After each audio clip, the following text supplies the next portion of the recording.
தாய் தமிழ் உறவுகளுக்கு வணக்கம்.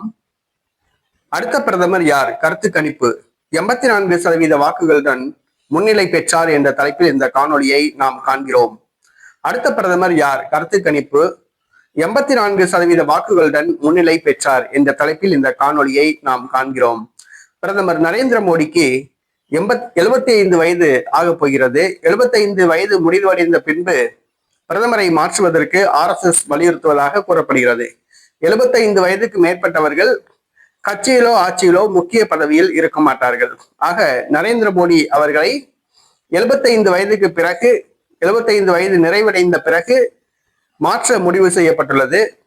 புதிய பிரதமர் யார் என்று கருத்து கணிப்புகள் நடத்தப்பட்டு வருகின்றன. அதில் ஒரு முக்கிய தலைவர் 84% வாக்குகளை பெற்று முன்னிலை பெற்றார். அவர் வேறு யாரும் அல்ல, உத்தரப்பிரதேச மாநில முதலமைச்சர் யோகி ஆதித்யநாத் அவர்கள் 84% வாக்குகளை பெற்று முன்னிலை பெற்றுள்ளார். இவர் திருமணமாகாதவர், சன்னியாசி. இவர் பாஜக உறுப்பினர்கள் மத்தியில் நன்மதிப்பு உண்டு. அவர்களுடைய ஆதரவை பெற்று 84% வாக்குகளுடன் முன்னிலை பெற்றுள்ளார். பெரிதும் எதிர்பார்க்கப்பட்ட அமித்ஷாவிற்கு 12% வாக்குகளே கிடைத்துள்ளது. இது அமித்ஷாவுக்கு பின்னடைவை தந்துள்ளது. நரேந்திர மோடிக்கு பிறகு அமித்ஷா தான் பிரதமர் என்று பேசப்பட்டு வந்தது. ஆனால் யோகி ஆதித்யநாத் முன்னிலை பெற்றுள்ளார்.